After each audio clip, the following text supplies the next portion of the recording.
Hello and welcome to NARC Live on Wednesday the 3rd of August 2022, coming to you live from Norfolk on the east coast of England with Tammy M0TC. Hello. And me, David G7URP. Great to see you. On tonight's show, we meet Eric Swartz, one of the founders of Elecraft, and find out about their latest developments. Norfolk Amateur Radio is going to put Haysborough Lighthouse on the map for International Lighthouse Weekend. And we find out what on earth this is. We've only had 3 entries. Have you got a clue? Pop it onto Facebook or BATC and we'll include your answers with the questions. Answers with the others, sorry, the other Answers entries. with the answers. It's funny, you get out of practice, don't you? When you do this every week, which we used to do every single week, you're sort of there, and now it's just a little bit more, rehearsal time maybe needed. Anyway, talking about a Haysborough Lighthouse. Now, this is something, as you'll know, Norfolk Amateur Radio Club has activated for many years, until recently, of course, with COVID the last 2 years, we couldn't do it. But we're going to be doing it again this year. They've given us a full blessing to do it on their International Lighthouse Weekend, which is not only for radio amateurs, but is also an open weekend for lighthouses all over the globe.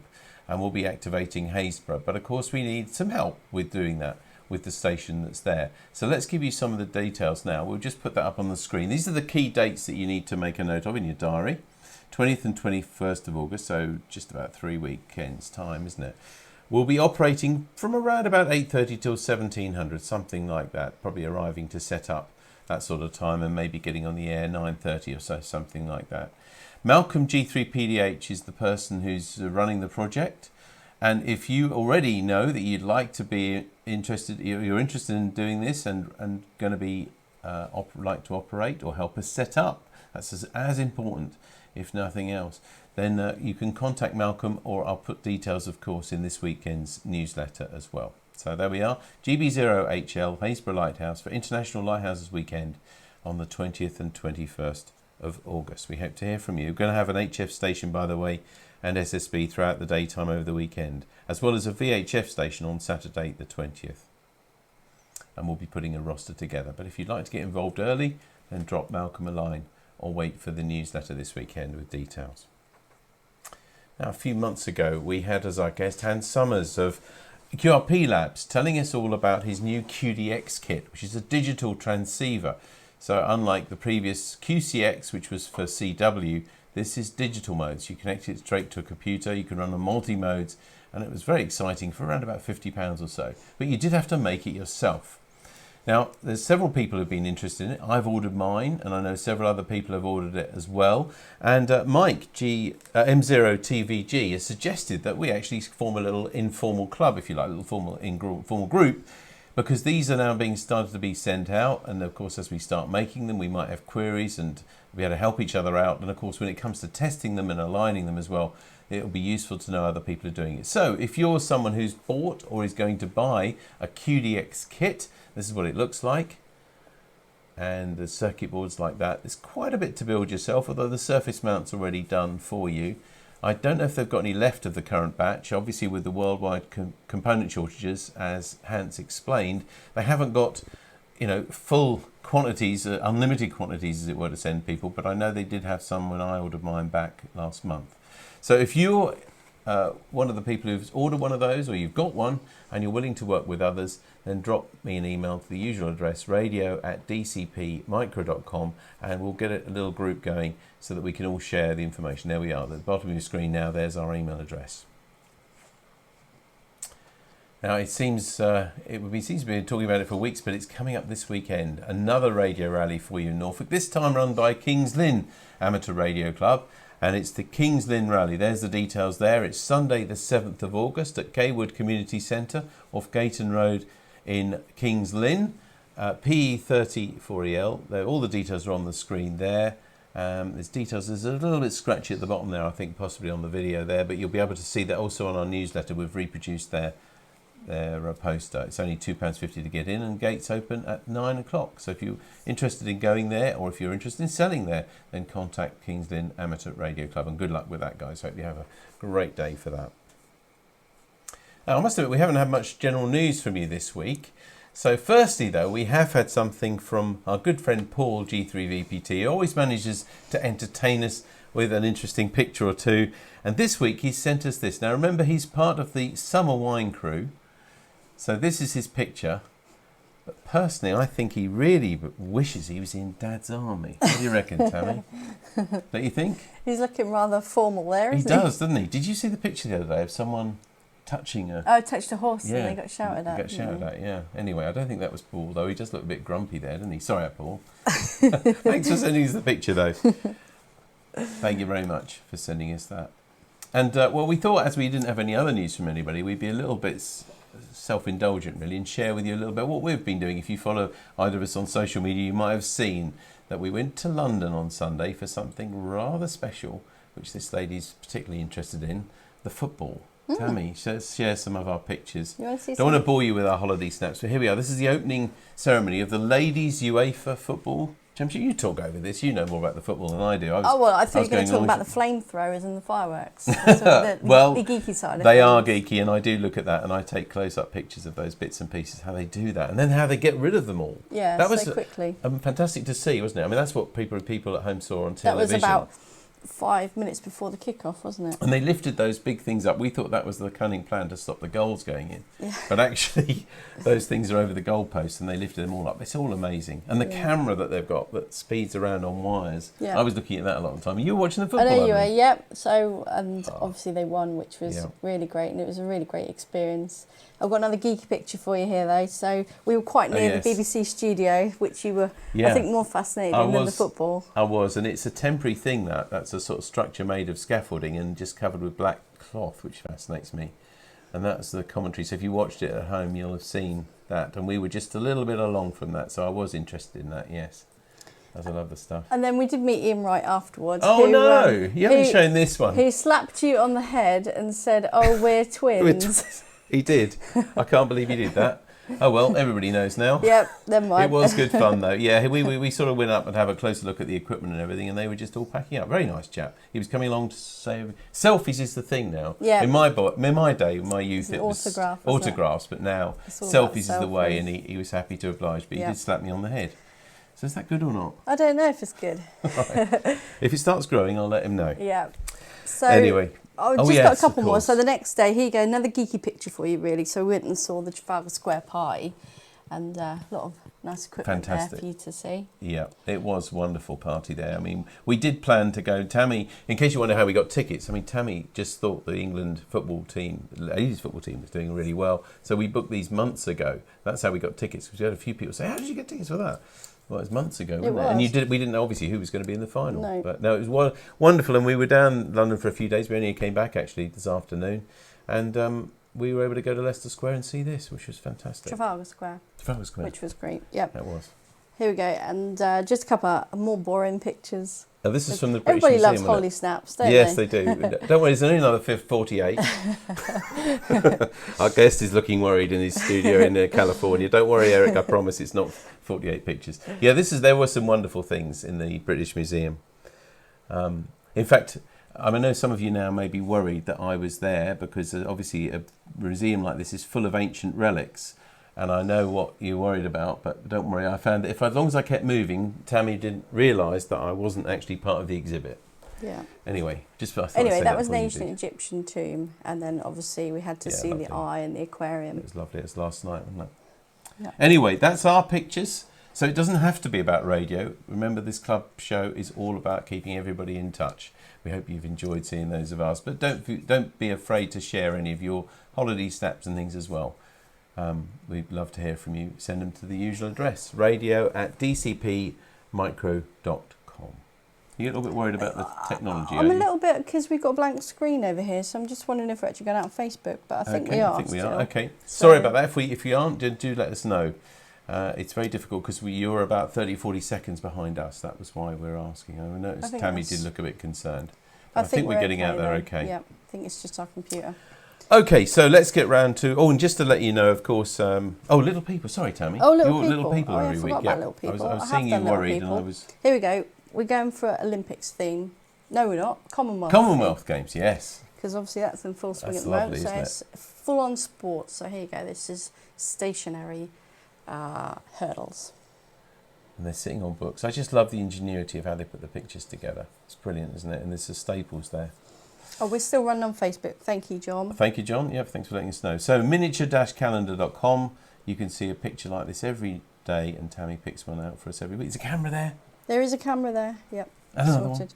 one. Anyway. So, as I said, keep in touch with what you're doing. Let us know. Drop us an email to radio@dcpmicro.com by 3 o'clock on the Wednesday that we do NARC Lives, roughly alternate Wednesdays now, and we'd love to include them. Any news or anything that you've got, if you think it's going to interest other NARC members, basically, then do let us know.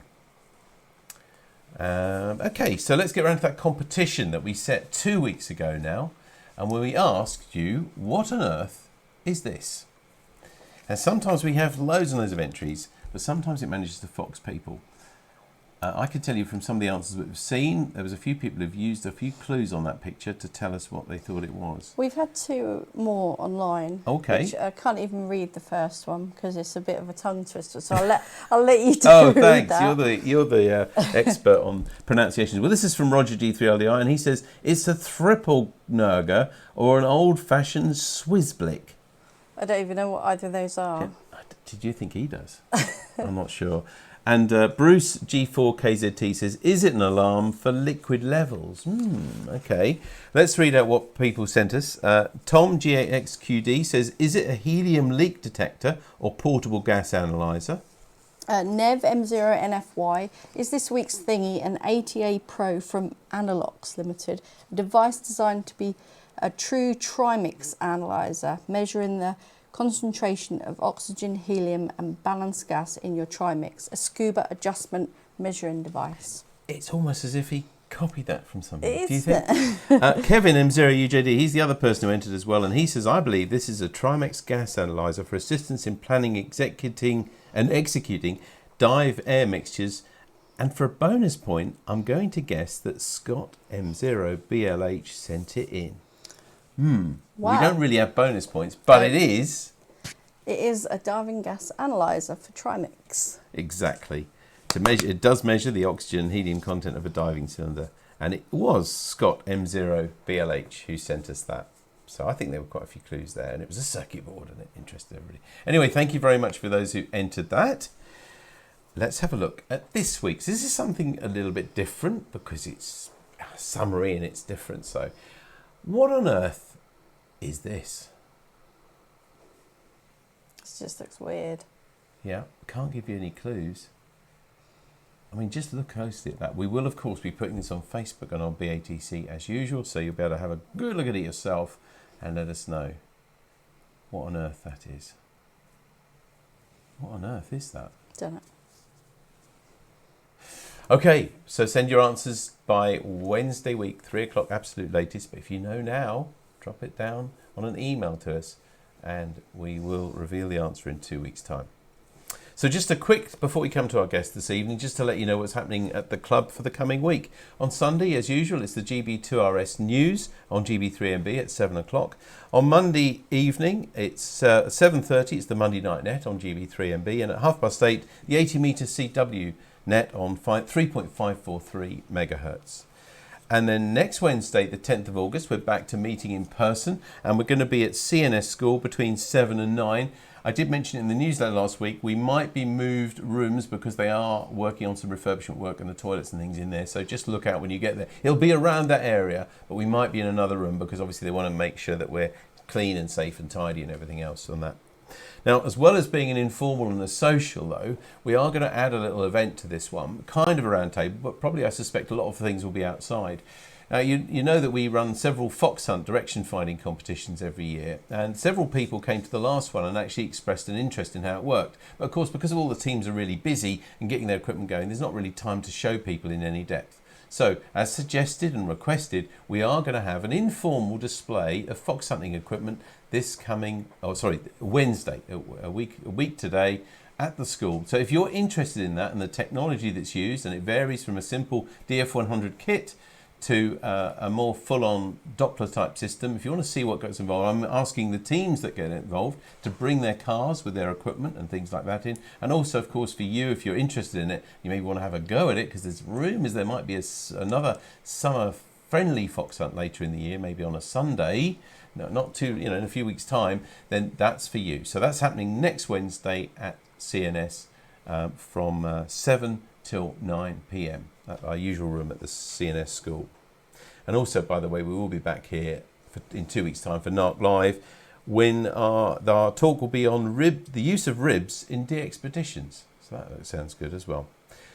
As I said, send us your pictures, keep us in touch with what you're doing, and also we have this NARC card which we're always happy to send to anybody who you think will be cheered up by it. Maybe they've got a celebration or a birthday, or just need a bit of cheering up. We're happy to send them. Just send us their address and we'll add your name to ours and post it straight away. So now we're on to our main event. Now, the company Elecraft won't have escaped your notice, and tonight I'm really pleased to say that we've got live from California one of the co-founders of Elecraft. And before I introduce him, I just want to sort of say, I think I did a little bit of homework on it, and although we're used to the big brands, if we can call them that, the Yaesus and the Icoms and everything, they've all got lots of other things that they do for radios, for different industries, for business and things. As far as I can see, Elecraft are specialists for ham radio, and isn't it wonderful that a company can take on those big companies with some really innovative gear? So I'm sure we're all looking forward to tonight's talk and meeting Eric Swartz. So let's go on to Eric now. Hello, Eric. Hello, David. How are you doing? Brilliant. We're good, thank you. And it's really good to see you, and thank you very much for joining us on this. As I said, I believe you're an independent company and you specialize in ham radio equipment. That's true. Yeah, we've been around over 23 years now. We started out here in California back, actually in 1998, I went full-time on it. Wayne went full-time in January of 99. We actually shipped our first product, the K2, the first 100 units, to field testers January of 99. So we've been at it for quite a while. We're based out here in Northern California, just about 100 kilometers south of San Francisco on the Monterey Bay, just outside of Silicon Valley. And we manufacture all of the radios and primary accessories here in California and ship them all around the world. Oh, that's excellent. That's what I love to hear as well. Running a little electronics company, much smaller scale, but making everything locally and everything as well, that matters a lot. Well, I'm going to leave you to your presentation tonight. You know, you've got some equipment to show us and you've got a little talk to give us as well. But of course, for you watching at home, we would love to get your comments and your questions. If you ever want to know anything about Elecraft equipment, from the latest stuff, I guess, to even the older stuff that maybe you've still got, then please be putting those questions and comments on Facebook or BATC, and we'll be sure to read those to Eric at the end. So for now, back to you, Eric. Thank you. Okay, thanks, David, and thank you, everybody. And yes, please send your questions, and I love to answer those. And actually, I try to keep the formal part of the presentation fairly short with a limited number of slides. And of course, I can talk more about it and expand on things. I'll be talking about primarily the K4 in terms of our latest stuff, but I will also be willing to talk certainly about any of our other products, amplifiers and radios and so on. Just a little more background on Elecraft. I mentioned we've been around about 23 years. Back in the late 90s, Wayne Burdick and I actually met through a local ham radio club, the NorCal QRP Club. And Wayne was a dedicated QRP and a designer, actually designed some of their initial radios in that club, including the NorCal 40, which I believe has made it across the pond to you guys also over the years. And I was a Silicon Valley entrepreneur running another company, a test instrumentation company, that I was just about to sell when I met him. And we put our heads together over time and came up actually with our first product, the K2, while we were on field day one year, sitting late at night when the bands were a little more quiet and thinking what we would want for our ideal portable radio. And we brought it out as a kit, and we also surprised a few people with the performance on it. I'm a performance nut from my lab and instrumentation design background, in addition to management, that we pushed it to the edge and did very well with that. But we've developed a whole bunch of products over the years, ranging from the original K2 kit to a number of smaller radios, both portable QRP radios and also larger. The K2 went to 100 watts and also did, of course, our later K3, which they broke us out around 2007 onto the larger market. And it's a 100-watt, extremely high-performance radio that was both fully manufactured and kit. And then, of course, amplifiers. We have a 500-watt and a kilowatt and a half amplifier, the KPA 500 and 1500. And those, of course, the 500 actually was the same size as the K3, and the 1500 is the same size as the K4, so they sit nicely next to the radios. So a little background, Wayne was originally licensed in 1971, and his call sign, interestingly enough, it's N6KR now. It was WN6HQH. He was in Southern California, I was in Northern California, and I was WN6HHQ in the same year. So I guess a little California karma having us meet up all those years later with our family, walking on the beach, talking about crazy new radios too. But we've had a very good run, and the company's expanded quite a bit. As I mentioned, we're located just south of San Francisco. That's actually in the town of Watsonville, here 100 kilometers south of San Francisco. So nice short commute for us, and but still fully accessible to Silicon Valley and all the resources there. So I'd like to talk about the K4 briefly and show you some of the features. Just to give you a feel, I'm set up here in our little conference studio room here with a couple of cameras. I can put it on myself. I can also put it onto a K4 sitting behind me here with that external flat screen monitor sitting on top of it. You'll notice there that I'm actually duplicating the main screen on that small monitor. And I'm actually sending that also to the computer here to feed to you, so I can actually give you very detailed screens here. You can see what it looks like when I'm demonstrating product or pushing buttons and so on. But we'll get into that in a little bit later. So let me walk you through the quick slides I've got here. So David, if you've got those up, there we go. I'll walk you quickly through the K4 just to give you some features on it and what it's all about. And then also demonstrate some neat new features we've got on it that we've been adding, and also talk about the other products as you wish. So I'll jump ahead here. Get the right button here, just a moment. I'll have to click on the screen, I think, get that awake. There we go. So the K4 is a direct sampling, a software-defined radio. And what that means is that we basically have a very high-speed analog to digital converter that's sampling at your operating frequency. In this case, the actual sample rate is 122.8 megahertz. That theoretically gives us up to about 50, 55 megahertz of bandwidth, though we don't use all that at one time. Of course, we narrow it back down in digital processing to the band of interest. So we can show pan adapter data, and then of course even narrower for, of course, the signals that we're listening to. But that has the advantage of taking a lot of variability on the analog side of the radio out of the equation. You get a much more controllable and higher performance receive path. Of course, we precede that with bandpass filters to cut out of band signals, and that's very important, certainly over in your area too. And we, of course, have preamplifiers and other analog devices before those analog to digital converters. But that gives us some very nice features in the radio, which I'll go through here a bit. Covers 160 through 6 meters. We're also working at the moment on a dual band transmitter that internally that will give you, I believe, 2 meters and 432 to 450, I believe, or 420 to 450. I'm not sure how low it'll go inside the radio. We provide dual receive, so basically 2 VFOs with the ability to receive 2 different frequencies at once. On the basic K4, that's on a single antenna. On the K4D, and of course our HD version, which I'll mention also in a minute, those 2 radios add a second analog to digital converter, so now you can have 2 antennas coming in to do quite a few different features that I'll talk about. But the ability to listen on 2 different optimized antennas on different bands, of course, is very powerful too with the K4D.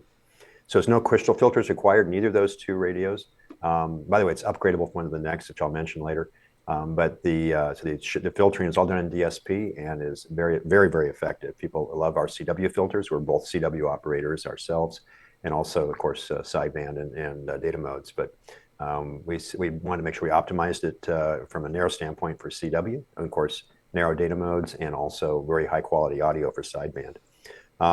One of the nice things about having a digital signal processing stream versus crystal filters from an audio standpoint is that there's less audio in-band distortion created from that filtering. We can control the filters in the digital signal processor much more precisely to give us a much flatter pass band and also less group delay distortion through the filters, things like that.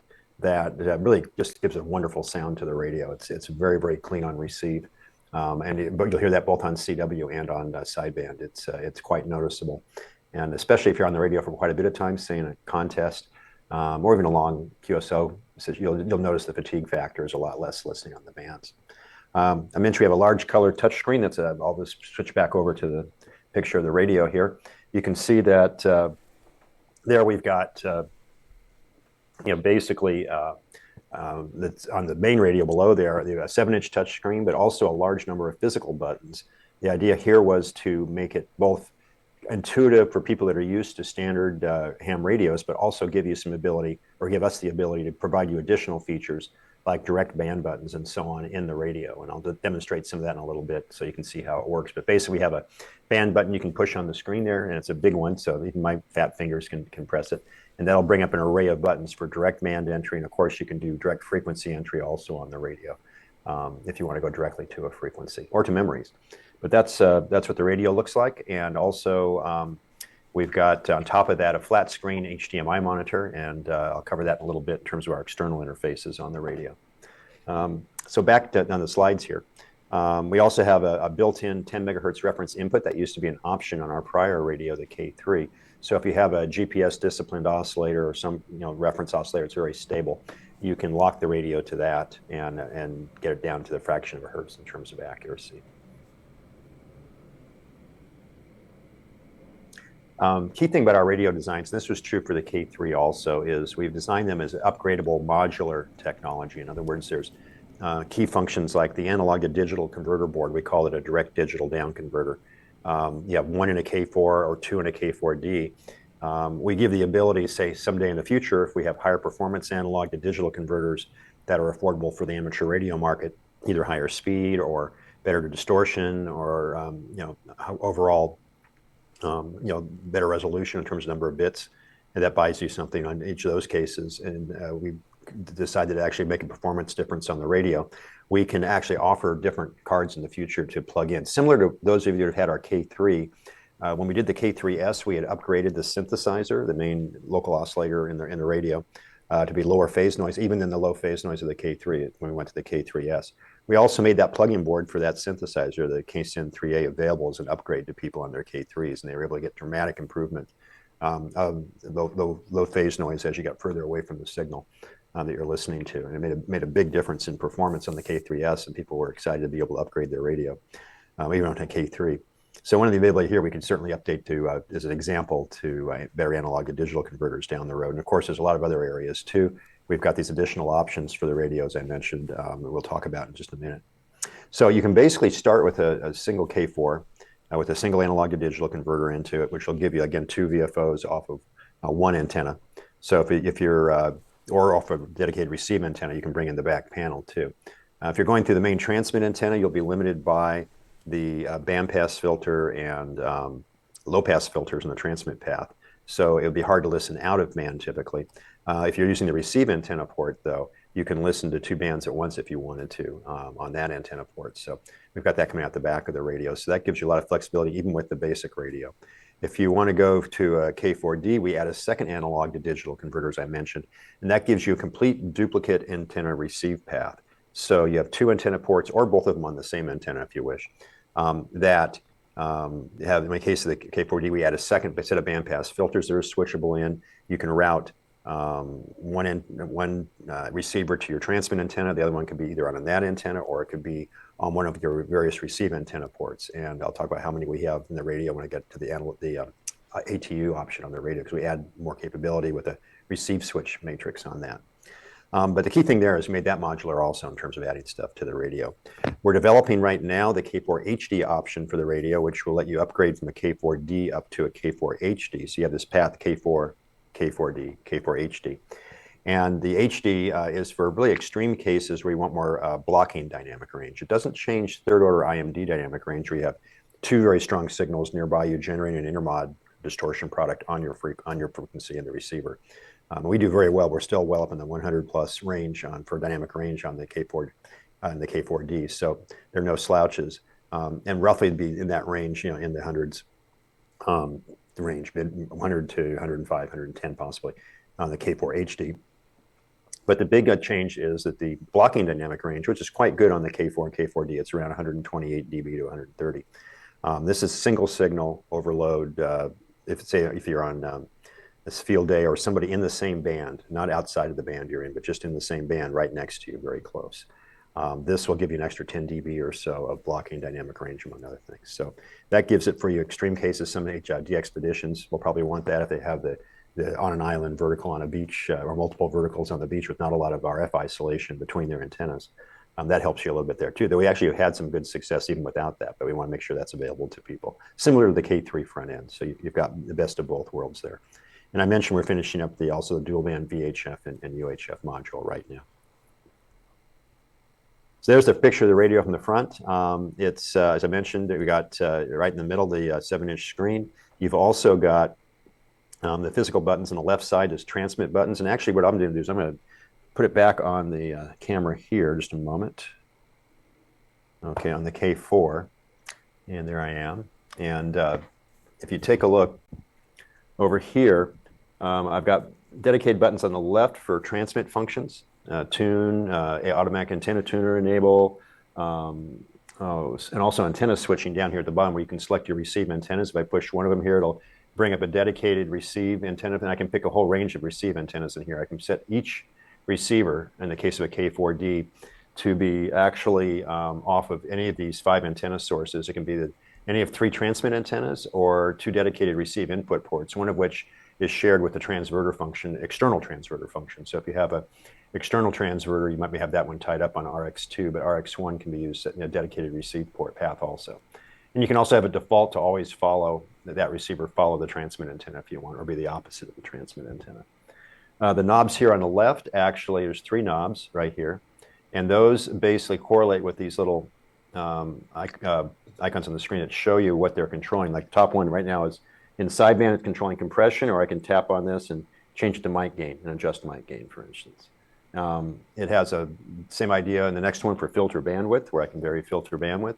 I'll show you, actually, if I go to the screen capture here, I have that's the actual screen you were just seeing on the smaller display. That basically, as I change bandwidth, you'll see on the left-hand side, it scales through bandwidth. Or you can switch it to high cut and low cut by just tapping on the screen. And I can set the high frequency and the low frequency and so on. Or you can have shift in width also if you want. And then at the bottom is RF gain, if you wish. Or if you're on an FM mode, for instance, it can be squelch. So I can adjust my RF gain for each receiver. And by pushing in these buttons, I can actually go between main and sub RF, which is sort of neat too. So we give you a lot of ways to control the radio, and it keeps it right in front of you, so you actually get a good feel for what's going on.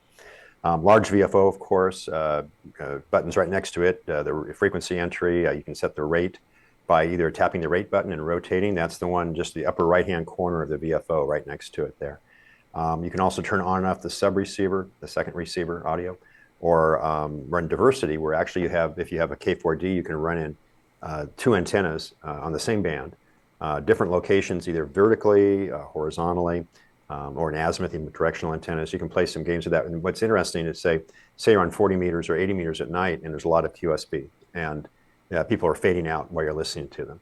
What's neat with diversity reception, if you have the antennas, even it could be a 40-meter dipole for the second antenna on receive, and your main 80-meter dipole that you're transmitting on, say I was using those, you'll find that the signals at the antennas are slightly different location or height, will fade at different times. So one will go back down below noise floor, but the other one will usually be a little bit above, and they'll tend to fade at different times. And actually, surprisingly, you get, it's multiple dB, it feels like, in terms of additional receive gain, in the sense that you can still hear that signal through the dips much more effectively. And that's become a very important thing, both for DXers and contesters, or just talking to somebody when the band's changing. So it's a very nice feature to be able to do. You can turn that on and off from a button on the front panel. Lower right-hand corner knob is our RIT knob, and then the upper right-hand one is VFOB. Plus, we have the option for an external VFO, which I'll show you, a VFO knob that you can sit on the table. That's the same size as the main VFO knob. Plugs in through a USB connector in the back. And let's see here, get back to that, go next. So rear panel, I'm not going to give you a test on this, but give you an idea, with the auto tuner installed, you get 3 antennas on the output. The antenna 4 position there is actually, it may be relabeled on our production version radios. This was an earlier shot of the back of the radio when we were first putting these slides together, where it says antenna 4 will be the output for the transverter internal to the radio.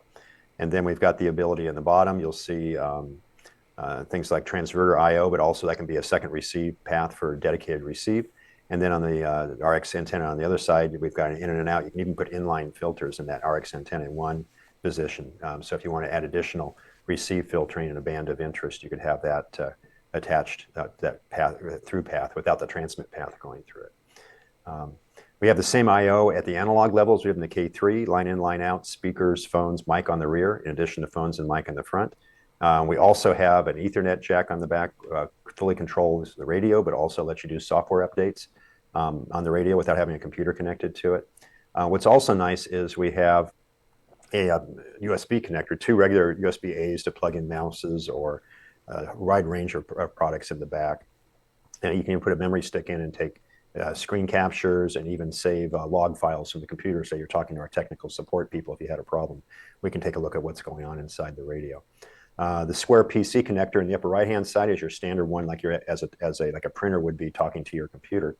And your computer uses that to control us, like a serial port, but over USB. In addition, there's a very high-performance USB-based sound card inside the K4. So one cable connection basically to your computer for data modes, logging, and anything else you want to do controlling the radio. Video output on the upper right, and then down below we do have legacy RS-232 for people who are using step-by-R antennas or other ones like that. Some of the amplifiers that listen to RS-232 data for what frequency you're on, same as the step-by-R antennas, can be accessed over that RS-232 for their interfaces. But we also can spit that information out on the USB connection, the PC side there, and also on the Ethernet connection. You can actually have multiple programs controlling over the Ethernet, controlling the radio with the same command set that logging programs talk to us over the PC USB serial or the RS-232 connection. What's really nice is they're all independent. Of course, the last one to do something in the radio, of course, wins in terms of what happens in the radio. But if you ask for what frequency am I on, it only answers back on the port that asked it. So if you ask that on the Ethernet port, the USB port is not going to see that coming back, so it doesn't confuse the other programs. So you get more compatibility with multiple independent programs talking to the radio. And I won't give you a test on the rest of that, but that's the back of the radio. So a couple of key things here. We've got an OMEC antenna tuner in the radio that's a switched L network up to a 10-to-1 on 80 through 10 meter match capability range, so 5 ohms all the way up to, what is it, 500 ohms, and in terms of matching range. And then if you're on 160 or 6 meters, we derate that to about 5-to-1. Very powerful, relatively really the lowest loss matching tuner you can get for a match. And you can switch for low and high impedance loads by moving the capacitor section either to the input or the output of the series inductors on it. But that also includes another feature that was not present in our K3 auto tuner. It's the same auto tuner otherwise. And that is we added the capability with a switching matrix to be able to switch these 5 different receive antenna sources per receiver. So it can pick which, whether it's one of the 3 transmit antennas or those 2 additional receive paths on the inside. So you get quite a bit of flexibility with that. And of course, we keep separate ATU memories for multiple frequency segments in the band once you teach at your antenna. So you can, if you have a dipole, it's high SWR at one end or both ends, you effectively can flatten that, and then as you tune across the band, so you start to teach it every, say, 50 kilohertz. It varies per band what the spacing is for the memories. It will remember what your auto tuning was last time, and when you come back to that frequency, it just goes click, and you don't have to have it retune or do anything else beyond that. We also keep it per antenna and per band, so it's a smart memory system for that. We've just needed a neat new feature that I can added a new feature that we can actually demo here, and I'll do that for you real quick. And that's controlled envelope single sideband speech compression. And this was pioneered by a very good article by Dave Hirschberger, W9GR. He was involved very early in DSP processing. He had an original DSP, I think it was called the DSP-9. I might have that wrong, but a little kit. It was in the QST magazine that you could design or build up a audio-based early noise reduction and post-filtering, digital signal processor.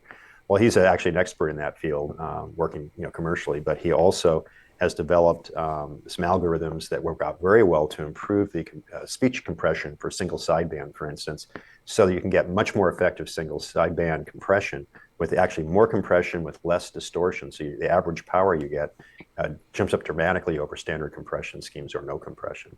We're seeing, you've seen the range actually with this, with our full compression even, it's just minimal distortion compared to what you would see in a typical clipping compressor, RF speech compressor. Actually, I'll show you that to you real quick. What I'm going to do is I'm going to switch to the K4. And excuse me, I'm going to walk over here and actually rotate the camera to a transmit monitor so you can see what I'm doing as I'm talking. What I'll be doing is adjusting the compression and showing you what it looks like on the transmit monitor. Just a moment here. Get this around. There's I'll zoom in on this a little bit. let's see, get my.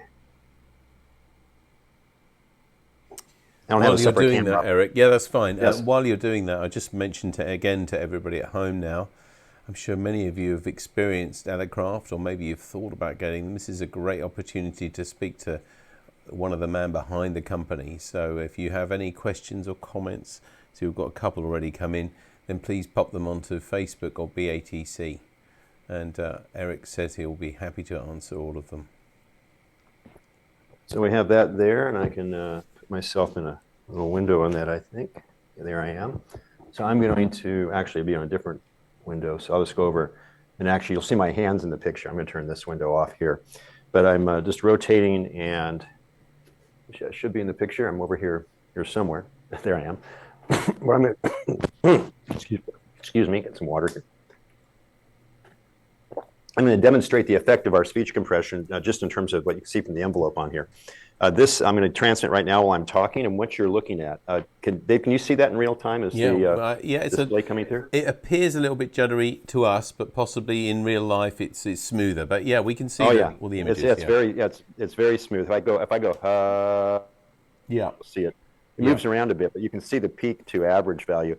This is with compression turned off, and as I turn on single sideband compression with CESSB enabled, what you'll see is a big increase in the overall average power filling in on the display, but also on the display down below. You can see a bar graph, lower left-hand corner, it's a green one there with peak envelope power. Mm-hmm. And if I'm set with compression off here, you'll see that it has a wide range as I talk between the peak value. And I don't know if you can see a little LED, like a peak hold, the little blip we have at the top there. Yeah, we see now, you can see it peaking, but I've got a lot of average power, down much lower as I talk. And also if I just go hello, like that, you'll see that it's not really filling out the whole power range. Now, if I turn on compression, you'll immediately see an increase in the overall average power, and you'll also start seeing a filling in of the weaker portions of the waveform. But with the CESSB, it's done in such a way as you don't have these sharp edges in the envelope. It's much more, even though it looks sort of squarish at the top here, they're actually rounded. So people won't, the people you're talking to won't hear the distortion that you'd normally get. Yeah, the in-band distortion, right? Yeah. By the way, it's filtered just like regular distortion. We filter after the compression, so there's no additional wideband splatter or something like that as you add the compression. But in-band, as we turn it on, of course you can tell there's a little bit of compression, but it's not objectionable. As most of them, if I leave it on just at a mid-range, which has this phenomenal increase in my talk power, most people don't even realize I'm running compression. So I'm running it right now with moderate compression, and if I go hello, now you see it much more filled out. Hello versus off. If I go hello, you see it now. It's sort of like a sideways Christmas tree. Hello. And if we turn it up a little bit here, and this is not a nasty distortion when we're listening. But you can see obviously much more effective use of your transmitter power, and one of my engineers has a simple installation. He operates remotely. With the internet these days, we can relocate anywhere, and he's been trying to work Europe on his K4 at 100 watts from here in California, and wasn't having a whole bunch of luck on sideband. And lo and behold, as soon as we put out CESSB, and he says it was like turning an amplifier on. All of a sudden, people were coming back in response to his calls and stuff. So, and we've had that response from contesters in terms of improving their contact rate and of course DXers too. So it's a very effective thing that it comes automatically with the latest software release that we've got out there right now, which I think is our revision 30 software release. So if anybody has a K4, sorry Eric, if anybody has a K4 now, they can get that feature just by getting the latest software. Is that right? Absolutely. Yeah. Okay, good. Give me just a second here. I'm going to get over here and put this back on the broader K4 just so we go back to that. Sure. I mean, I think the little display, I'm not as familiar. I've got a KX3 just to declare my interests, but I haven't got the bigger radios. That little device you had there, that was a pan adapter, wasn't it? That one over there? Yeah, the one. Yeah, that's actually a what should I say?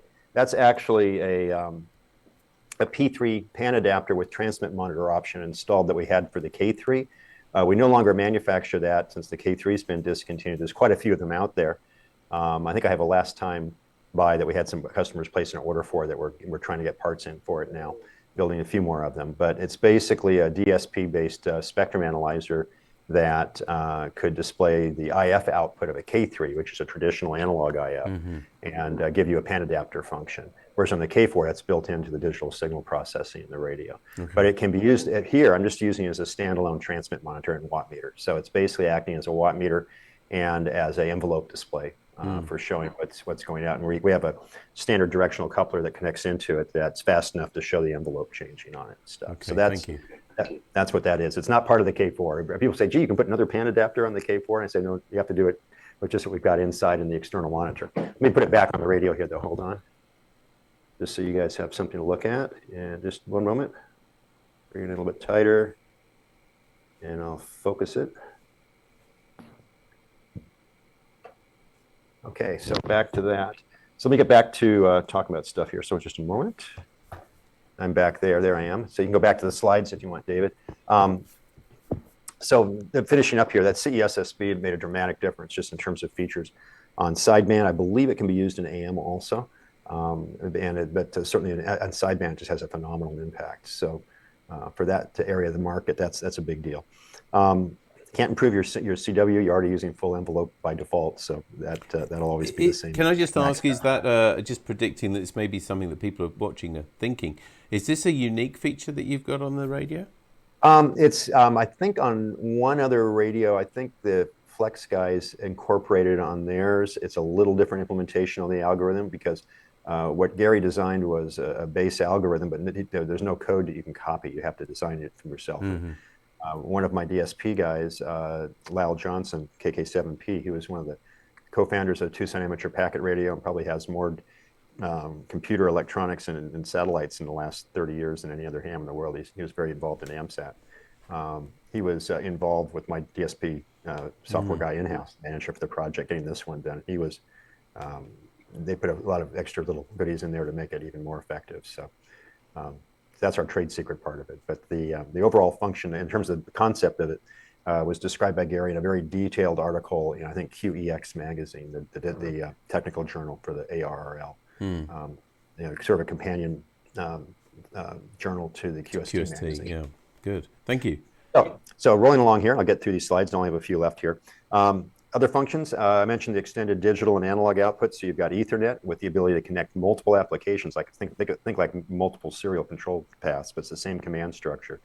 And there's a number of programs now that will let you talk over Ethernet, just like you can talk to the radio over USB or serial from a computer. So they'll just switch to that, and you tell it what IP address we're at, and bingo, it starts talking. And then you have another program talking that opens up a new Ethernet logical connection, and the two don't see each other, which is real nice. So I know people have run multiple digital applications at the same time that way over Ethernet, and it's worked out pretty well. Now, of course, audio I/O, as I mentioned, we have built-in sound card and the analog paths also. Independent HDMI monitor, that's important. One thing I was showing you before is right now I'm echoing the screen. So I've got the external monitor, and you can see that here on the K4, is showing the exact same thing on the smaller screen. By the way, that's a touch screen, flat screen I got off of Amazon. It has a USB output that goes to the back just like a mouse input. We have ability, you can control a mouse on the screen too, with even the fine tuning done by the mouse wheel on the regular K4. But I've also can plug this in, and I've got touch capability where I can push the band button on the big screen here. You can see it all comes up the same way, and I can pick different bands. So for those of you who want a bigger touch screen, that's the option for it too. Is you can go. I'm not going to be selling that because they change so rapidly, but it's a 14-inch diagonal. I haven't got to calibrate that to centimeters, but monitor, and it's just a flat screen. It folds up like a tablet, and you can plug it in, and it runs off USB power and so on. So it's pretty effective. But I can also make this screen. What I was going to point out is it doesn't have to be a copy of the main radio screen.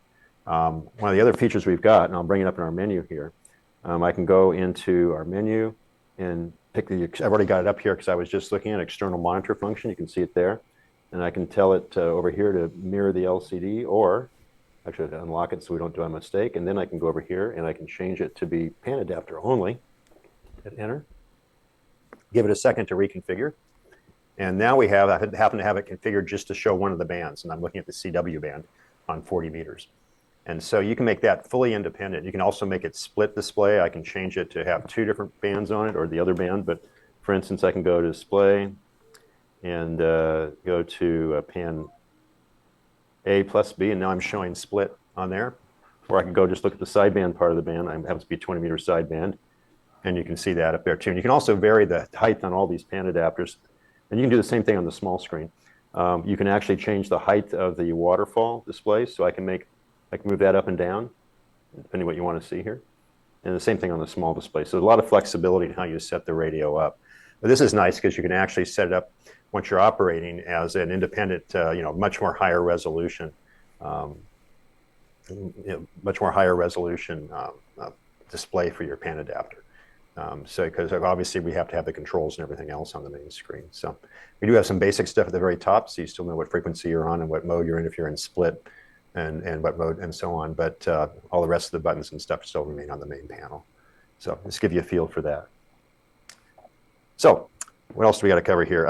External K-pod, I just happened to, I'll just pan down to it here. If I go back to the K4, I think I've got it off to the side here. Let me walk over. Let's see, this is a K-pod, and this is basically a USB-based tuning knob. We actually published the protocol for anybody to use. And this has a complete VFO knob, exactly the same 400 count encoder that we used in the K4. It also has a switch that you select it to be controlling VFO-A, VFO-B, or RIT, XIT. You've also got programmable function keys that have both tap and hold functions, so you can program what we call macros into the radio that give you the ability to actually, what am I going to say here? Actually have multiple commands at the same time on a single button press. Say you want a radio to go split, put transmit up to 2 kilohertz from wherever you are. You can program that with a couple simple text commands into the memory for one of our function keys, or these external function keys. There's some small function keys on the radio that also can handle that. So you've got that capability in this external VFO knob. So that's called the K-pod.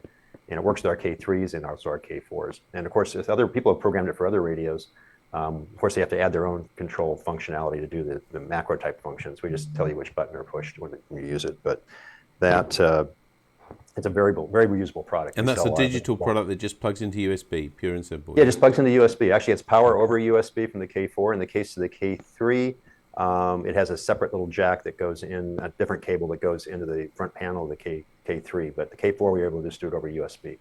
So we have both those capabilities. And it can be powered separately, too, if you don't have power capability over the USB. So it runs off 13.8 or 12 volts. So bring the camera back here. This is I need a studio operator here, so I have a cameraman do this for me, but I'll survive right now. That works out fine. So back here, and that's back off. So let's finish up the slides here so you can get to the questions, and also I can talk about other radios and anything else we're doing also. I may have a few things I'll mention here at the end unrelated to the K4. So I mentioned the K-pod. Oh, by the way, KPA 1500 amp I mentioned, and I don't have a picture. I may have a picture of it later down here, but it's the same size as the K4, and I think there's a picture of it coming up, but I won't get to it right away. One thing we've done is we've built into the software the capability for remote control from the start. Basically, the internal architecture, software-wise, in the radio has a client-server architecture. The main core processor in the radio is a multi-core Intel processor running Linux, and that's what we call the K-serve or K-server software. There's some other stuff that runs on there too for our user interface, graphics interface on the screen. And then you can connect different instances of our user interface, either inside the radio or coming in over Ethernet from another radio or from a tablet. And I've got some demonstration software. I don't have it with me right now, but we've shown at the shows where you can have the same user interface display, actually the same software that's running on the screen on the K4 here, actually on the tablet. And I can tap on that and change frequency and so on. There's not a fully developed app yet, that we're working on one called VK4, Virtual K4. But we're also making the protocols available to the external software people like Win4K3, and also logging programs like all the different ones out there right now that basically may want to display pan adapter data and control the radio also from inside those applications. So you'll see a lot more of that coming out this year. And also we're going to be able to do K4 to K4 control. Both, obviously, if you have 2 K4s, that's a lot of expense, but say you had a vacation home and a home somewhere else, and you want to be able to control the radio at the other end, you'll be able to do that as this gets fine-tuned on our software for that. We're also going to come out with a K4 Zero later this year. or really early in the next year, that basically, I shouldn't call it K4 more a K4 Mini. That's the front panel, exact same front panel as the K4, with a smaller version of our control processor board with the Ethernet interface and so on, and also an audio interface and microphone and so on, that it puts everything over the internet. So it's a small portable box that you can carry with you with 100% reproduction of the K4 interface. So that will be very functional for remote control. And there's the 1500 amplifier next to it. That we have a separate power supply. It's the same size box as the RF box for the 1500. It sits under the table or underneath the amp if you want, or on the side.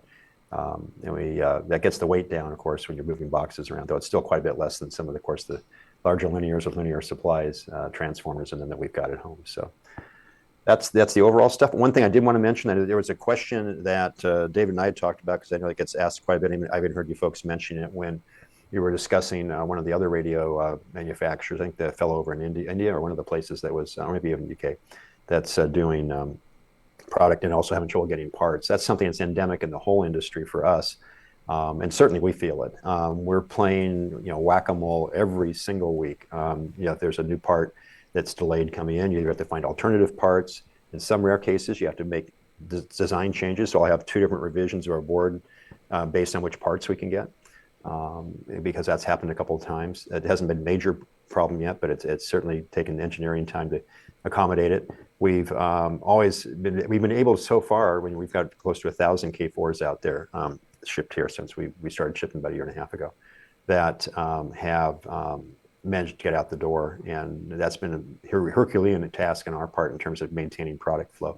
I think the major impact on us has not been to shut us down in any permanent sense, but you get these periodic stoppages. Might be a week down, might be 2 weeks down on a production line of one particular product while we're waiting for new boards to come in. Or in worst case, it could be a month. At least it has been in the past. But we've been able, with what we've got buffered inside, or with what we can quickly change to in terms of alternate parts, keep things moving. And that's an ongoing task. There's always a risk that there'll be a multi-month shutdown on these things. I think that's true for any of our manufacturers these days. But it's going to be, I think, a difficult environment, at least for the next year or two. It seems to be getting better in some parts. Some of the ones that we're most worried about, that were single-sourced and hard to get, are starting to get more available. But some of the other ones, periodically, it can even be a high current capacitor, high Q, high current, high voltage capacitor, like a 3,000 or 6,000 volt capacitor we use in our amplifiers. It all of a sudden is not available, and it's unique to that application. You can't get an easy second source for it. So those are a challenge sometimes, but we've been able to keep a buffer as much as we can. I go out, if I think a part's going to become difficult to get, and I find like a reel of 1,000 pieces on it for that part, and we use one per radio, I'll buy the reel and we put that in inventory and supply it to our contract manufacturers. But we find that when you're trying to buy stuff, if your purchasing department don't have a bunch of engineers in the department, they're not going to know what a reasonable alternative is very quickly. The problem is, you'll look it up on a distributor's website one day, and you'll be say the purchasing guy is trying to figure out whether it's a match or not. He'll propose it to engineering, but by the time we get back to him, it's already been sold out. So that's you have to move quickly. So what we do is we sort of team up and give the engineers the authority to say, go buy this one right now, and they do the looking. In other words, we have sort of a common shared document that has all hard to get parts, and all of our purchasing group basically has that up there. They put new stuff up, and of course contact us directly when they run into it. And then the engineers, there's a hard to get parts czar, or an unobtainable parts czar, that his job is to coordinate that and make sure we get quick solutions to it. Do you normally source all your own components, or do your contract manufacturers do that for you? Well, combination. We, of course, specify everything, design everything. All final assembly at the board level in finished good product, all the testing, QA, is done here in our factory.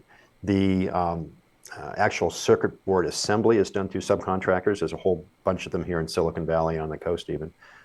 We have one down near the Monterey airport. There's an industrial park down there that builds our boards for us. And we have a purchasing company actually out of Silicon Valley that buys the parts for those, kits them up, and supplies the package down to the assembly house. So it's turnnkeyed that way. But we are deeply integrated with that, in the sense it's just like they're part of our company. We know all the people inside all these places. Our engineers go down the production line. They go down. We work with the purchasing outfit for us, and they buy most of the parts. But like I said, when we have hard to get parts, because they're getting overwhelmed with they're trying to get parts for everybody, we don't take a chance. If it's a one-of-a-kind part we're using, sometimes either we'll call them up and say, can you get this right now? If you can't, I'm buying it. And I buy it and hold on to it and then sell it back to them. So you get pretty good at bobbing and jumping through hoops and stuff. They are extraordinary days, and I know we don't want to spend time on that. But, a lot of people. I used to tell people I used to have a full head of hair about 2 years ago. Well, I can't. I know I go back a lot longer than that, I must admit. But I mean, it is a real challenge. I totally empathise with what you said about, that you choose a second source part, and you think, right, that should be all right, and we'll just do a few tests first. And then you go back to, and they're all gone. And it is just like that, isn't it? And for those watching this who maybe not involved with the industry, or maybe they're involved a long time ago before surface mount became the standard. And that means components which basically haven't got legs. They're very tiny components. But, whether you're making very, very small stuff like mobile phones, or whether you're making bigger equipment like you're making and like my company's made, you just have to use surface mount nowadays. A lot of parts are only released in surface mount. And the problem with that, I don't know if you agree with me, Eric, is that you can't, like the old days, you could just blob out a couple of components and think, we'll fit those when we get them. But you can't do that now, because surface mount you have to make in one go, because I don't want to get too much into detail here, but you have to put the solder all on at one time, and you have to put everything on at once, don't you, to make it viable? Up to a part. It's a lot of small parts. The integrated circuits, in some cases, we can put them on in a second pass manually. We've done that. We've got all the equipment for it, both here and at our assembly houses. We can even take, if you're familiar with, some of you are familiar with ball grid arrays, which looks like a square chip. Oh, yeah. No leads coming out. Yeah, just BGA, a bunch of little bumps. They're actually quite reliable. They're wonderful. They almost never fail on us in assembly. But they actually use X-ray to examine whether all the connections get made. They reheat this in infrared. They can actually remove those for us, save the part, because some of them are quite expensive. Get the balls, the little solder on the bottom of them, reattached. There's companies that do that in Silicon Valley. Goodness. And then it's exactly the phrase they use, and get them going. So there's all sorts of higher technology tricks we can use. All that adds cost. And the other thing it adds cost is when we do find parts that are single sourced out there, they're frequently in the broker channel. These are brand new parts that are bought off of excess inventory from other companies. In many cases, the good brokers guarantee them and frequently will test them. So they're very reliable. That's not the issue at all, but the price is. The price can be 2x, 5x, 10x. I had a microprocessor recently that would normally cost us $5 that we had to buy for $50 a piece. Yeah. But we can't shut down the product, so we have to keep that going. And that's caused some product increases. We actually did one preemptively about a year ago, that knowing this is going this direction. I haven't had to do another one yet so far. I hope I don't have to. But that's part of the reason for that, just to keep us at the level where we're profitable. So we've stayed healthy, and actually we made it through the whole COVID process, including an 8-week semi-shutdown. We kept the engineers working, kept everybody going, and paid all the salaries for the main staff. Our manufacturing folks had to take time off, but luckily the unemployment situation in the states, they had supplemented it. Well, federal government supplementing the states so that the employees during that 8-week period roughly got the same pay, which was very good for them. And that was a huge benefit for us too, of course. And then as things settled out and we knew we could have people in the factory, we wear masks, by the way, full time here, except I'm sitting in a room like this by myself. So we've been very careful, even though the county will say, okay, you can take your masks off now. It seems to be, every time they say that, within 4 weeks, you're putting them back on. So working in a closer knit situation like we are here, we're very careful. And we've had nobody pass COVID inside the factory, which has been great. And we hope to maintain that. But obviously, anytime you have someone go down, they're out for 10 days or hopefully not more these days in terms of isolating. And that's obviously a loss of manpower and stuff. So you don't want to have that happen. But yeah, it's a challenge. But that said, I think it's the worst I've had in my whole career. I've been in the whole Silicon Valley electronics business, gosh, going back to 1980. I came out of college in '79 as a design engineer. We've seen problems like this in the past, but never at this magnitude. This has been just horrendous. Logistics is tough too. I'll have sheet metal fabrication, which is done for us here in California, and the raw sheet metal is coming in on a boat in Long Beach in Southern California, but they can't get in because there's too many container ships all trying to get in at the same time, and they can't get the old ones out, and that adds weeks of delays sometimes to getting fabricated parts. So, or you'll have a guaranteed delivery from Intel, say it's going to come in through the distributor on this week. And that week comes and nothing arrives, and you contact the distributor and says, "Oh, just kidding, it's another 6 months out." You go, I can. We'd better move on to some of the more technical questions, I think. But I mean, because it does interest me a lot, and I think for everybody at home now, they probably didn't realise that there's probably not an electronics company in the world that hasn't been affected. Oh by no, this. And it continues, and the worry is when you call it. I mean, I read that 2023 was going to look better, but now I'm seeing 2024, and so anyway. Yeah. But it is overall. I think there's an improvement. It's been gradual, but I think we're going to have some dislocations for some time. But that said, the net result, the real end story is that we're not going to go out of business because of that. I certainly hope not. That would be really, really tough. But we've been kept profitable and through this whole process, which has been good. It's just not as high a volume in sales as I could make, because I have a huge backlog in orders for K4s and all of our other products. And we're going as fast as we can based on how fast we can get everything built and parts in. Yeah, I saw even with some of your more established radios like your KX2 and KX3, when I went and looked at the website earlier today to doing a bit of homework for this, and just seeing that they're also not available immediately. You know, you're having to just off keep the up. Shelf, it's not unusual. It's never been unusual to have a 1 or 2 or 3 week delay sometimes on a shipment, but having it be 4 weeks, 6 weeks, 8 weeks, that starts getting painful for us too. We don't like that either. So I guess the advice KX2 parts, by the way, are flowing a lot faster right now, so I think you'll see more of those going out the door. Good. I guess the advice for anybody really, and I know people may say, well, he would say that, wouldn't he? But it's if you know you want it, then buy it, because that's what I've been telling friends and family. If you see something you want, just get it, because I don't think it'll get cheaper, and if anything, the price is probably going to go up, and it's going to get scarce. The other thing to understand also is you're not required to put any money until we ship. So we can cancel an order at any time, which is, most people stay with it, but of course people's condition, things change. Circumstances change. So we see that quite a bit. People, we allow people to make deposits for the radios when they're first announced as sort of a priority to get shipped first. But that's not a requirement. Even then, they could order it and just have a no deposit order. They could cancel in the future if they wanted. And of course, we're actually working through that group from the K4 now, and most of them still hung around, which was great. Because I mean, the K4 was a little bit, well, what was perceived, at least in this country, as being late. We were late in maybe the UK and possibly Europe getting it. Was a lot of this down to component difficulties, or was it? I'd say two things. Well, engineering always takes longer, especially software. I'm sure if you've been involved in software development, you can multiply times 10 of what you think it's going to take sometimes. And we're heavily software dependent on all these new radios, but. So some of its development absolutely took longer than expected, but that collided right when we started thinking that we were going to get the first radio shipped in the 2020 timeframe. COVID just went and dislocated everything. Plus, we had fires out in California, which is not unusual during fire season here, but they were very close. One of my engineers lost their house locally here, and a lot of just slowing down because the local towns, some people, factories would get temporarily shut down.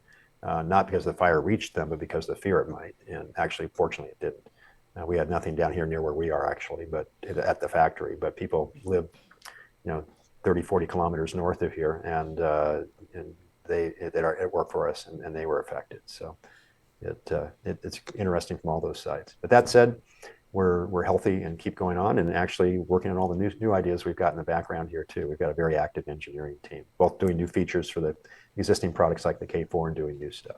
So other questions, what do you have for me? Well, we do have quite a few question specifics. Actually, Peter, although he's asked this more recently, but don't worry, if everybody who has asked questions already, we'll get to them all. But it's just relevant to what you've just been talking about. Peter M0RYB says, last year the fires caused you some problems. Are the current ones likely to do the same? So the current fires, I guess, so just leading on from what you just said. Yeah, they're not local here. Those are in the very northern edge of California, hundreds and hundreds of miles from here. They're not going to come down here, not those fires. Though if you had some dry lightning down here, that could cause issues, because the forests we're definitely in an area that, not where the factory is. Again, we're in the area about a couple miles from the ocean, near Highway 1, if you're familiar with the west coast of California, midway around the Monterey Bay in the northern California. This is very far from Los Angeles, which is way south, and very far from these fires that are way up north by Mount Shasta and Oregon, up in the northern part of the state. It's a very large state. I think the state's at least similar or larger in size than the UK even. At least in the body definitely. there. It's almost like a country to. I mean, I better move on to some specifics, but you may have read that the UK as well. We've got it very, very, very dry here, and we have started experiencing similar fires and things which you don't normally experience with farmers, doing their harvests and things like that. So we're getting a sense, at least, of what you're seeing what you've been seeing, at least in the US Yeah. over there. Anyway, I'm going to get some specifics now. I'm Sure. going to start with Ray. This is the first question that came in. This is from one of your customers, Ray G3XLG.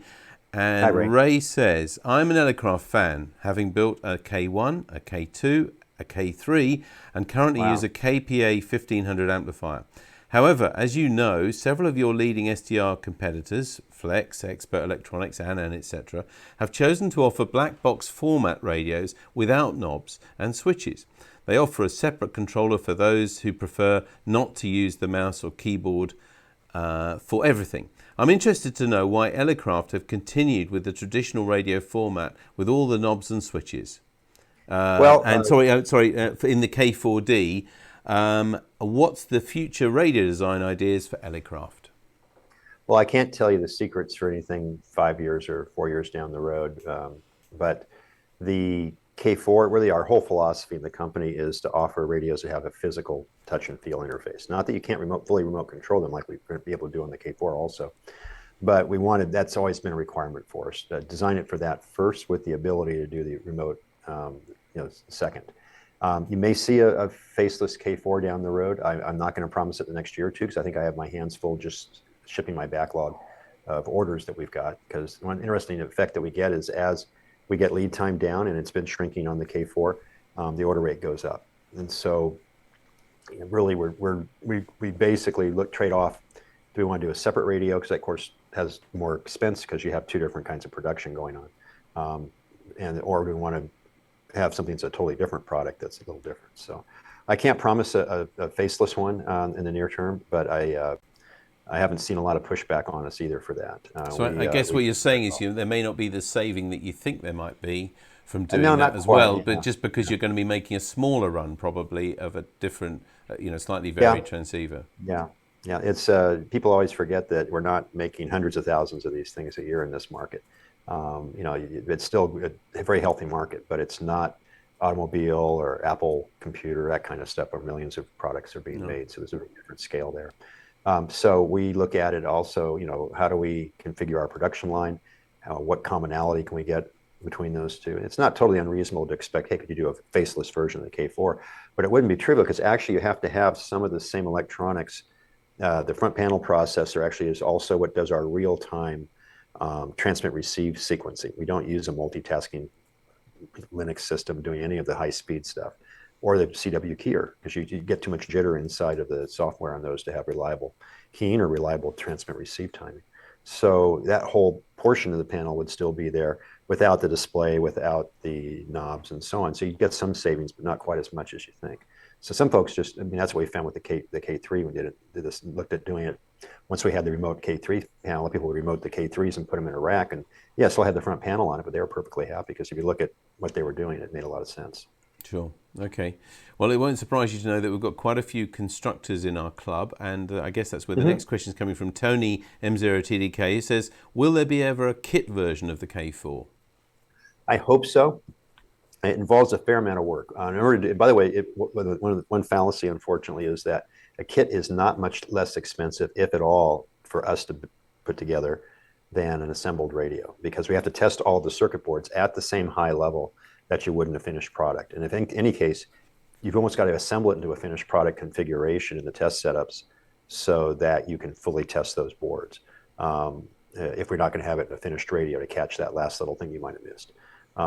So that adds a little bit of complexity. Plus, we have to handle it a lot more to package the boards, the parts, and so on. You're not going to be soldering parts on the boards with these, not with the surface mount parts, for two reasons. One, they're quite small, but secondarily, to make a kit, and those parts aren't marked in many cases. So we'd either have to individually put them in the envelopes for you and so on. Of course, you spill them on the floor, it would be over. And I've done that a few times. We even leaded projects over in the past. So getting back to it, our goal has always been to do a modular kit version of the K4. I'm not going to hold out that it's going to pop up in the next 6 to 12 months. I thought it was going to be much faster, but we've looked at our backlog on regular K4 stuff and just getting that and the parts in-house and redesigns we have to do to work around these parts changes you periodically have show up. I'd say we're pretty maxed out. Plus the manual is quite extensive when you do a kit. So that's obviously a lot of time to write that too. Yeah, it may still happen, but I would not expect it in the next 12 months. I'm going to be a little more pessimistic on it than when I was probably a year or two ago.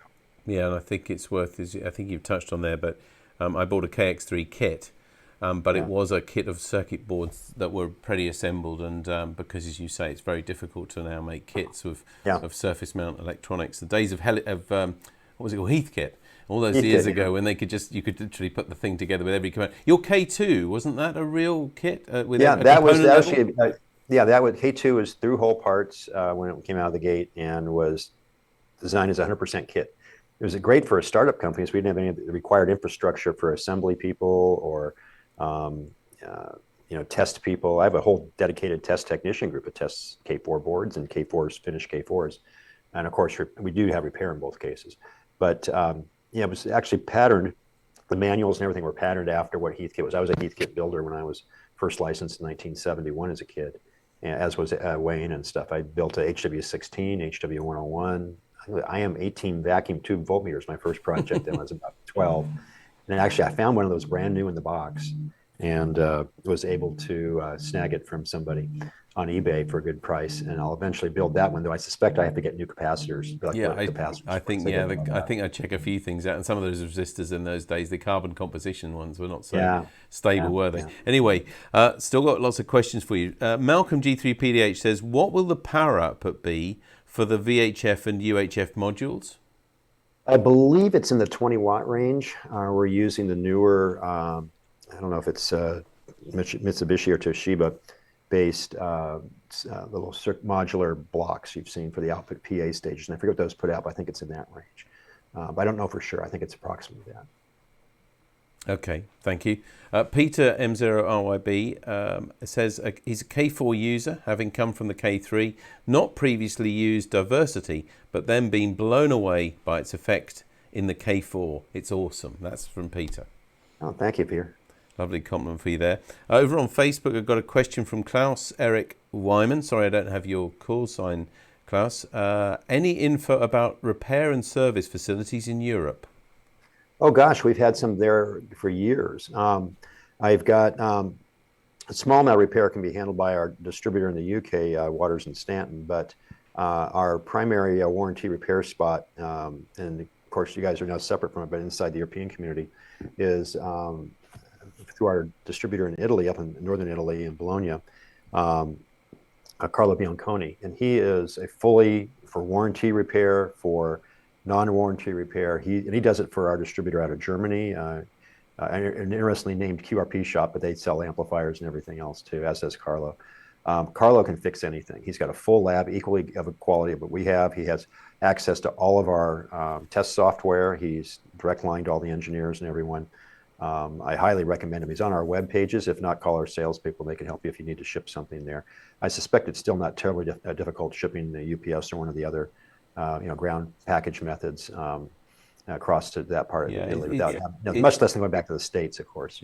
It was a bit complicated at the beginning because it wasn't really expected. You probably sort of followed some of the politics with it and the Brexit and Brexit and everything else. But I think it's a bit more stabilised now, and probably the best way to do it, in my experience, and this may help you, Klaus, is just because I guess possibly from your name that you are already in Europe and not in the UK. But if you're in the UK and you want to get out of here, it's probably worth, in my experience, asking the person you're shipping to. If it's a company, they will know the sort of thing that's needed to be able to get the product to them, especially if it's what's called a temporary export, where you're exporting something for repair and then comes back in. That means that hopefully neither of you will be charged your VAT and tax. And that's a challenge for us, obviously. It is big, for us too. But Carlo is very good English, no problem there. He worked in the States with a U.S. company for a while.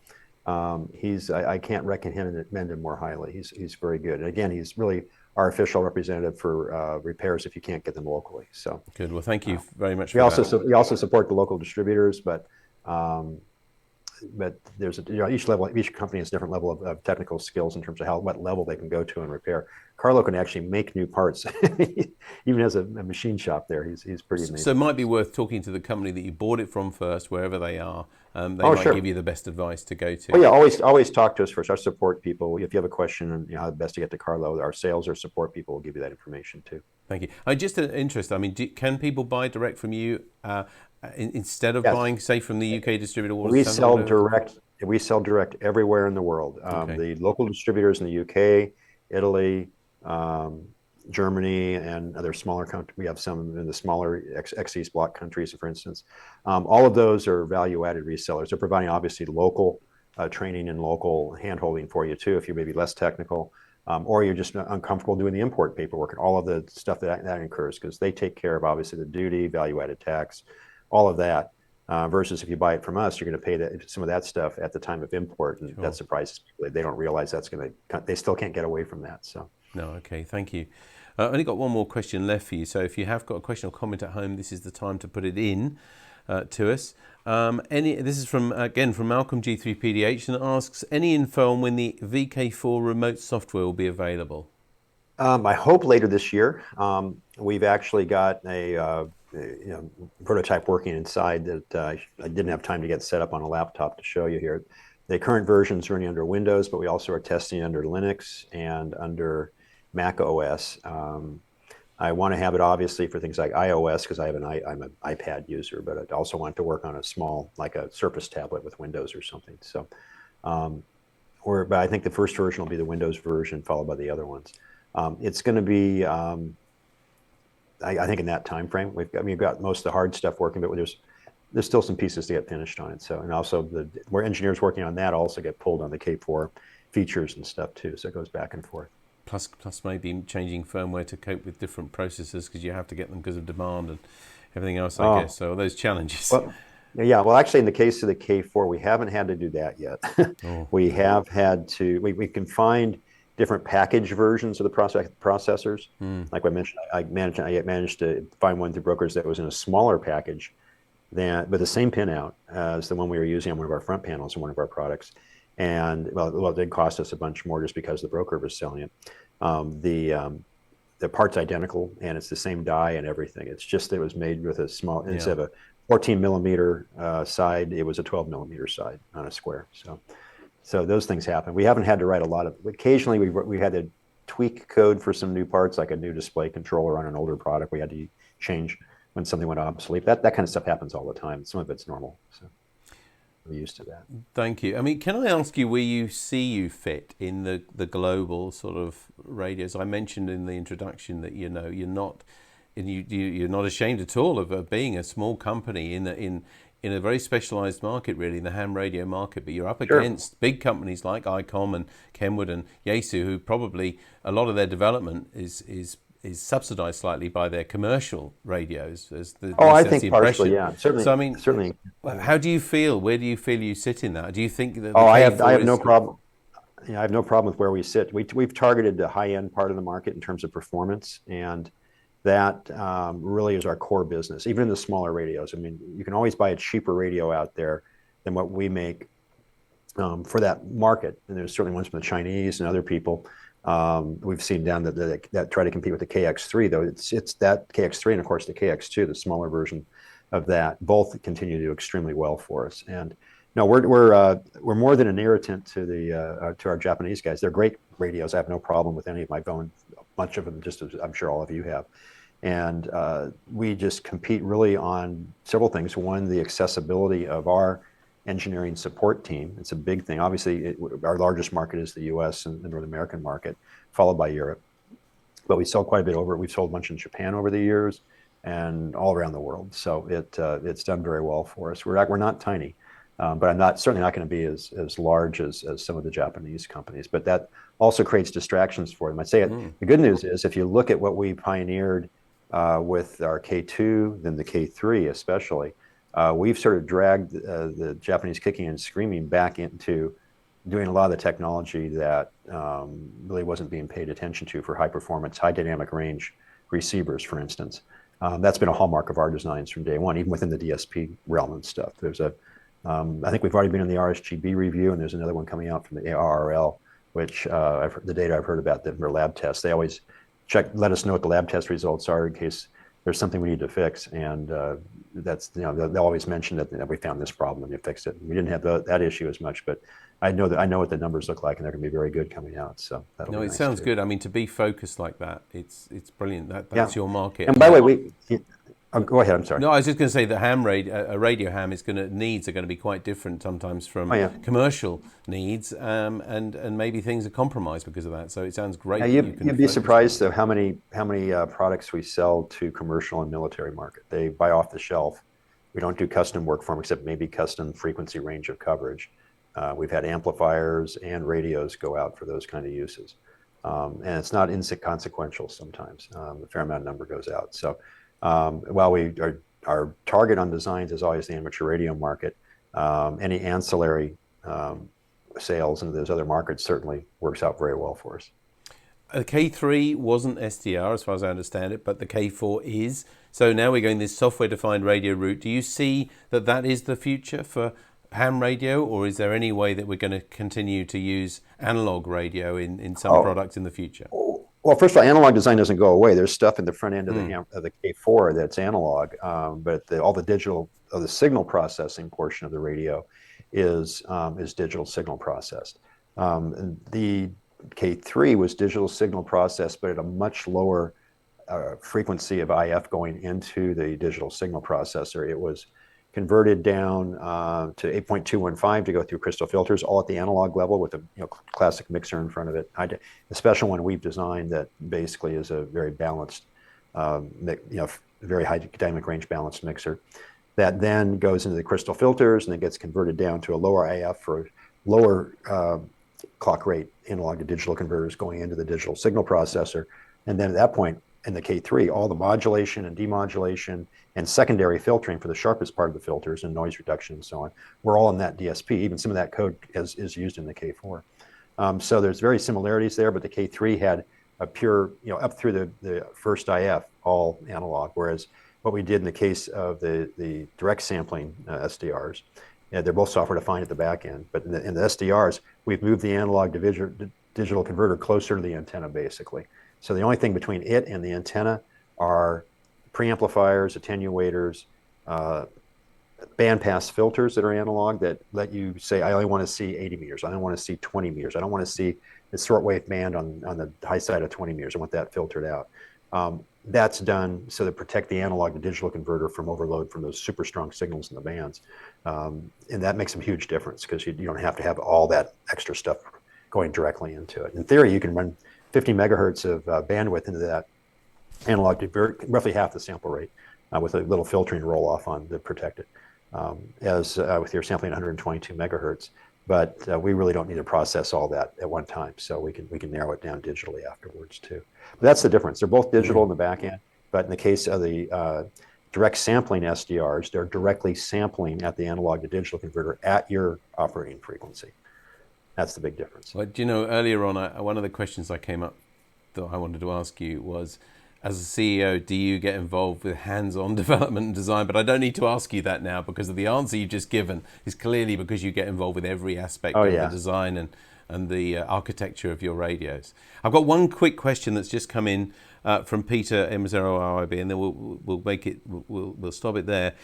This is from Peter. Said some of the K3 functions seem identical to the K4, but they are not directly transferred. For example, settings by band on the K3 being global, settings on the K4.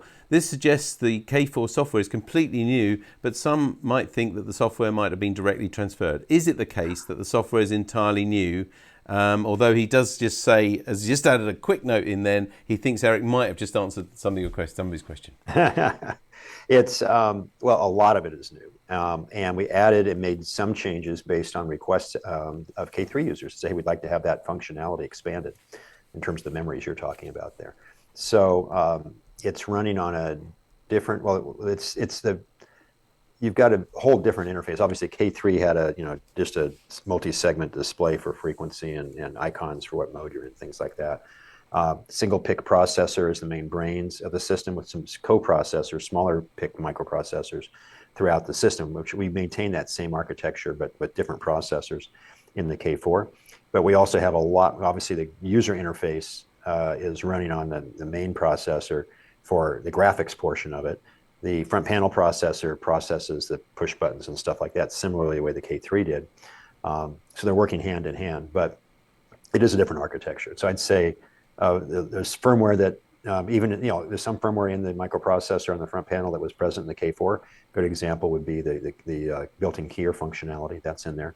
In the DSP, there's routines that we pulled from, it's the same family, just a very much faster part of the analog devices digital signal processor. It's a 21489, and it's being clocked somewhere between 400 and 500 megahertz, much faster than one in the K3. K3 actually wasn't running the same one. KX2, KX3 used this later one. The K3 had a TMS 320 from, I think, a family from TI. So different DSP code, but with some cases the same algorithms. We use the same code. There's a lot of that's programmed in C, specialized for the DSP. And so that's transferable. So we obviously, anything we've got that we can move and reuse within reason, we'll do. Functionality, we try to maintain enough similarity that you're not thrown out saying, gosh, I can't figure any of this out. But there's going to be changes because we've added new features the memories and stuff like that. Thank you. I did say that was the last question. I lied. There's one more that's slipped in. I'd like to read it to you. That's okay. This is from Chris G0TZZ and says, Bob N6TV is he going to write a user manual like the one that you wrote for the K3? I didn't write the one for the K3. That was another person, a retired electrical engineering professor, Fred Cady, I think from the University of South Dakota. Great guy. Bob N6TV is a great guy, good friend, locally here in the San Jose, Silicon Valley area. And he's on the, I think, a groups.io K4 discussion group, which we do not run. That was actually, we participate on there occasionally, but he's on there answering questions and covering technical details for people. He owns two K3s, or K4s. He's been a field tester of us since the K3 days. He's field tested our KPA 1500, our K4s, I think K3s. Very active and sharp guy. So I don't know. I don't know if Bob's going to do that or not. The question of whether he feels comfortable writing at that level of detail versus doing the stuff he does on email and stuff. But I guess one of the problems as well is that software means that products continually can change and evolve, can't they? Oh, so sure. The printed word in a book can sometimes be out of date just because of enhancements and changes in software. So. Oh, sure. Yeah, but the key functionality of the architecture of the system, that's not going to change dramatically. I mean, there'll be enhancements, but not huge ones in terms of how it looks, in terms of how you use the radio and understanding how it works. A lot of what the book he's referring to, the Fred Cady book, talked both about the theory behind what we designed, but also what the tips and tricks were for how you get the most out of the radio. And somebody could just compile Bob's emails, I think, almost to do that. He sends incredible. Yeah. It's wonderful the way that support forums and things do help each other. Yeah, he doesn't work for us, by the way. Bob is great friend and certainly been very helpful. And as part of our field tester team, he's been obviously had an inside track on what's going on. Lovely. Eric, thank you ever so much for tonight. Not just for telling us about the K4 and the specific things, but obviously all about your company and how you deal with the challenges of running an electronics company in 2022, which is definitely not easy. And just sharing with us and being candid and helping us understand more of your philosophy behind your products. Really grateful for you joining us here on Norfolk Amateur Radio Club. Thank you very much, and we wish you all the very best. Well, thank you, David. I enjoyed talking with everybody, and I look forward to getting back out there in person for one of the conventions, RSGB or whatever, and visit, because I've been out to the national convention. I haven't been to the other one. One of these days I'll make it to the other one too. That'd be good to see you. I enjoy that a lot. Thank you very much, Eric. Take care. Have a good day. Thank you. Have a good day. Bye-bye. Thank you. Bye-bye. There we are. That's, we've got funny images on the screen there. Don't know what happened there. There we go. Tammy, not like you. There we are. That's Eric, WA6HHQ, who's the co-founder of Elecraft. Oh, that camera. Okay, I'll look at you there. And that's about it. Almost coming out now from NARC live this week. Just to let you know again what's happening in the club on GB2RS News on GB3MB on Monday at Sunday night at 7 o'clock. On Monday at 7:30 it's GB3MB again for the Monday Night Net, and at 8:30 the 80 meter CW net on 3.543 megahertz. And then next Wednesday, the 10th of August, we're not going to be here online. We're going to be meeting at the school for a social informal, but also a display of various fox hunt equipment. So if you've been involved with fox hunts before, please bring your equipment and things for that. And if you want to know more, maybe even have a chance to run one later in the year or be part of one, then please come along to that. That's between 7 and 9 at CNS next week. Otherwise, we'll see you here on NARC Live in 2 weeks' time when we're going to be looking at the use of ribs in de-expedition. Not that sort of ribs, I think it's the sort of boaty type ribs. Yeah. So we're looking forward to that. And that's it. Thank you very much indeed for joining us tonight. Thanks for all your questions as well, for Eric, of course. We've enjoyed having him here tonight on NARC Live. And we look forward to seeing you either at the school next Wednesday or back here in 2 weeks' time. But until then, from Tammy, M0TC. Bye-bye. And from me, David G7ERTB. Take care of yourselves, look after each other. Bye-bye.